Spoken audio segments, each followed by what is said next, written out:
Hello, everyone, and thank you, Daniel Joseph, for bringing us together. Well, my paper is based on a recent article, and the paper should be seen as the initial findings of what I hope will become a bigger project based on research I have so far conducted at the archives of, well, all the three occupation authorities, to begin with, most importantly, Service Historique de la Défense in France, at Archivio Storico del Museo Storico dell'Arma dei Carabinieri in Italy, and the National Archives in Britain, as well as the Communist International Archives held in Moscow. Now, the paper has two main arguments and three sub-arguments. First, and somewhat counterintuitively, I argue that the city under tripartite occupation and with no mass communist organization was a crucial hub for the Communist International's network building. Put differently, I make the case to put the occupied Istanbul to the map of global communism in the post-Great War period. Second, I argue that the particular setting of Istanbul makes it an apt example as a microcosmos of the transnational world of the communitarians, to borrow the expression from the work of Bridget Sutter. And one might ask, well, why Istanbul? Which, well, to begin with, not only are there multiple communist actors present, but there's a remarkable variety of said communist actors. Their interaction, both with one another and with Istanbul, is strikingly different. And my sub-arguments are linked to three factors, or three building blocks, making Istanbul a vibrant hub of global communism. Well, I will discuss their details further on. So at this stage, let me just limit myself to naming them. First, the agency of revolutionary sailors of many nations connecting Istanbul to very distinct radical spaces. Second, the presence of European and colonial and primarily North African and South Asian soldiers stationed in the city, all of them coming to Istanbul with their own networks and political aspirations. And finally, the post-imperial setting of Istanbul, which, with its multilingual and multi-ethnical backdrop, provided fertile ground for revolutionary connections. Well, I firmly believe that in order to understand the political experience of occupied Istanbul, we shall take into account, according to the argument that I make in my dissertation, what was a long global revolutionary wave from 1917 to 1927.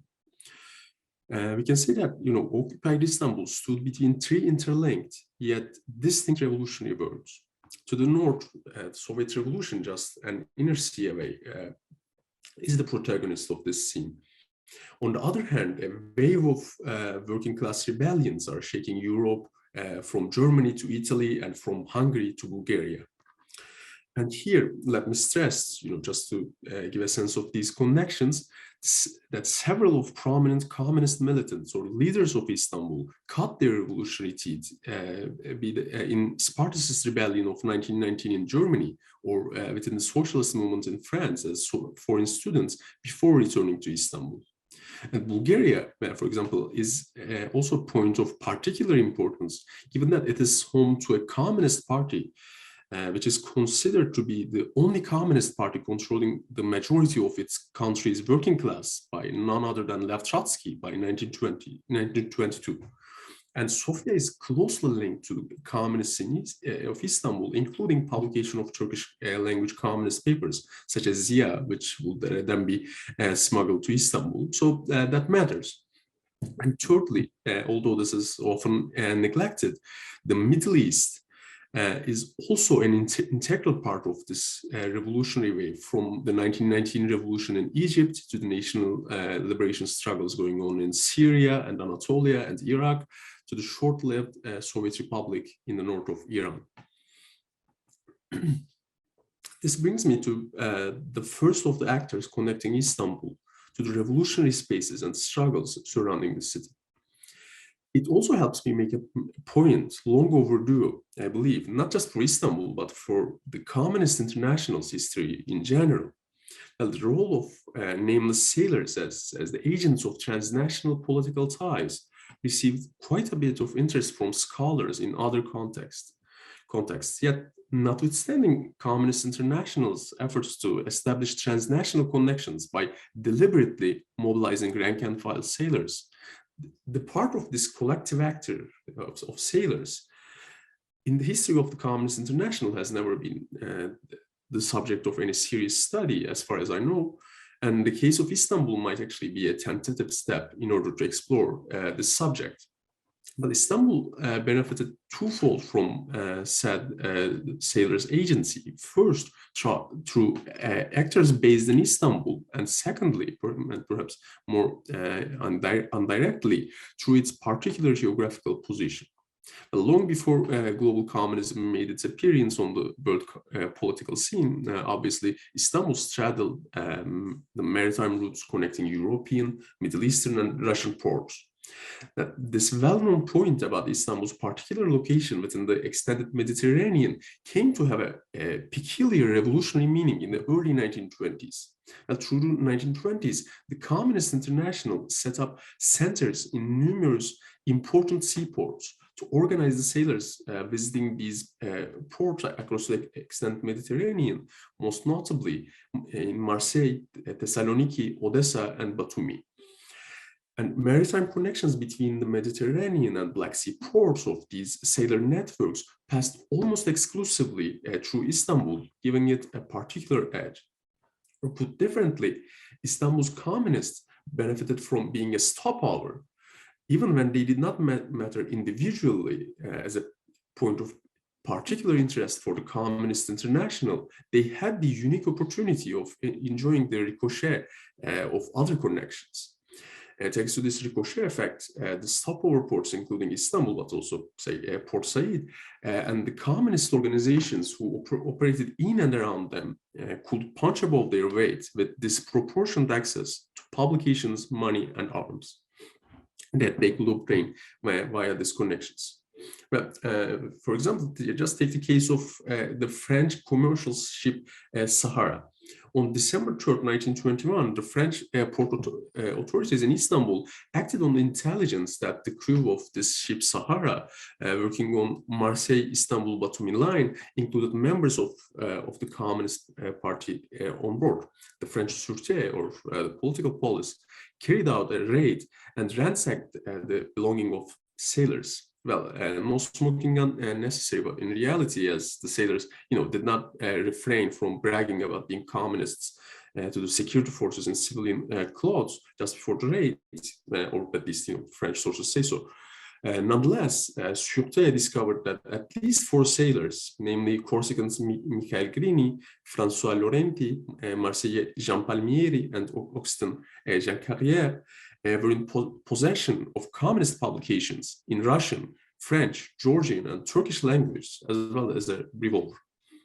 Well, while sailors expectedly tried to minimize their role in the smuggling operation, they admitted that a young polyglot Armenian communist named Victor Aboyans provided them with the papers and flyers in Batumi. The same Victor Aboyans also appears in the Italian archives, once again within a Batumi communist mission in charge of contacting the crew of merchant fleets in the port of Batumi, most notably French and Italian ones. Therefore, in this case and others, Istanbul benefited from communist smuggling efforts, not necessarily because it ranked highly among the priorities of the Communist International, but sometimes simply because it stood at a convenient part of the Europe-Soviet maritime connections. And it was simply cost efficient to include Istanbul to the operation. To be clear, this was only one part of the story. Revolutionary sailors of Istanbul itself, and particularly the Greek sailors of the Union Internationale des Travailleurs, or Beynelmilli İşçiler İttihatı, created connections themselves, and wide-spanning transnational networks created around this Union Internationale des Travailleurs, and the Greek sailors could be perceived even just by the objects located at the office of the sailors section of the UT in Karaköy. As a token of international solidarity, for example, it proudly displayed a red flag received as a gift from the Sevastopol Port Bureau of International Propaganda among transport workers. Its library, on the other hand, had books on Marxist literature brought from France and Egypt, indicating connections with other points of the Mediterranean. The second collective actor I focus on in Istanbul are the body of revolutionary soldiers. The occupation of Istanbul brought thousands of French, British, Italian, and Italian soldiers to Istanbul, as well as North African French and South Asian British soldiers. Although their role was to subdue the capital of a defeated empire for the benefit of European powers, recruited young soldiers often came from poor peasant and working class backgrounds.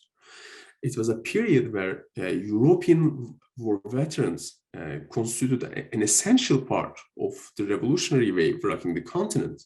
Arditi del Popolo in Italy, l'Association républicaine des anciens combattants in France, or Asia Minor veterans in Greece, constitute a crucial component of revolutionary politics in their respective countries.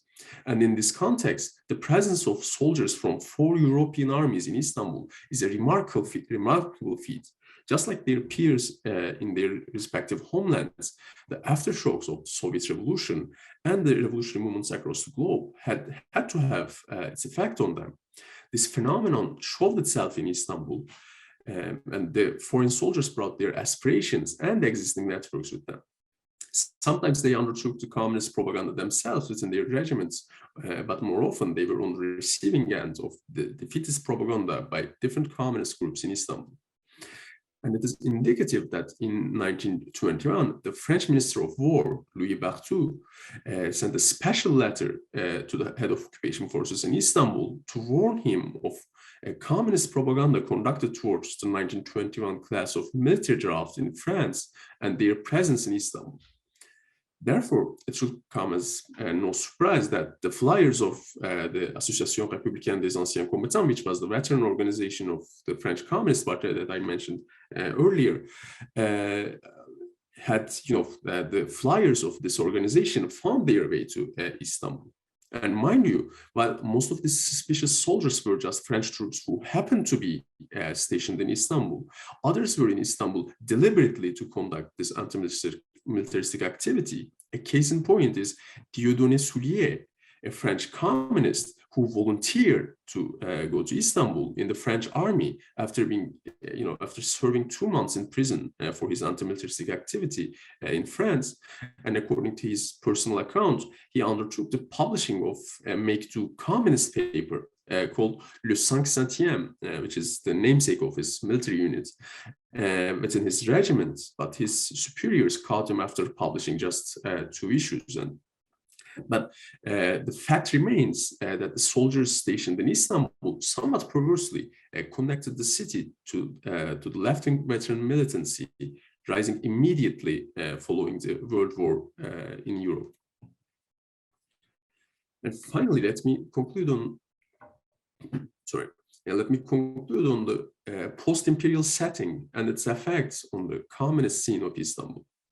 While Istanbul's cosmopolitan population will come to be seen as a liability for the nation-state building efforts of the Turkish Republic after 1923, during the occupation, the city still reflected the post-Ottoman setting in its multilingual and multi-ethnic composition. Different revolutionary groups with different national compositions operated on the same scene, often working together or at least rubbing shoulders within the militant habitus of Istanbul. Well, some of the major examples were the predominantly Turkish communist group of Istanbul, mostly Greek, Union Internationale des Travailleurs, Armenian Hunchakian Party, as well as various Romanian, Bulgarian, or Hungarian groups, as well as an Istanbul section of the Russian Communist Party, which was mostly the product of the white Russian immigration after the Russian Civil War. All of them operated in Istanbul in this short period of time, and as a testimony to this variety, I was able to spot communist publications, be that newspapers or just simple flyers, in at least 15 languages circulating in Istanbul in the brief period between 1918 and 1923. And the case of Galata Karaköy, Sirkeci zone provides us with a fascinating opportunity to get a glimpse of the spaces of this communist internationalism in the occupied Istanbul.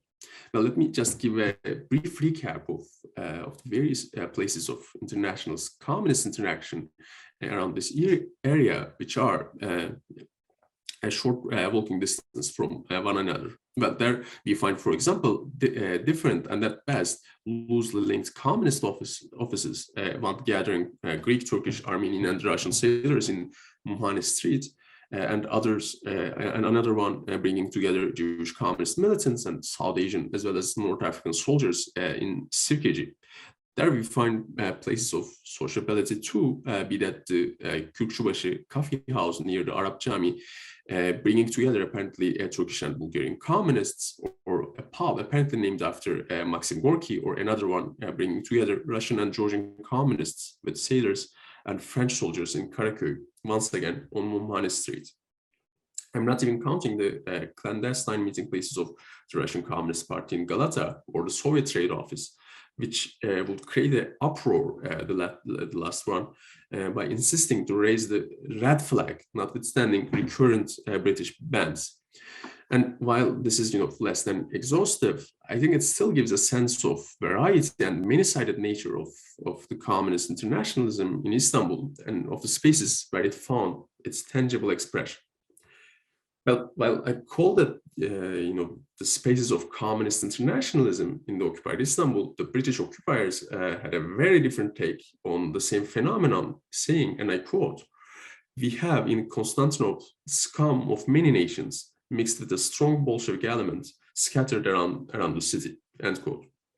But the fact remains, no matter how you put it, that Istanbul's communist scene in this short period of time was a prime example of the transnational world of the communist international. Thank you for listening, and I'm looking forward to our discussion.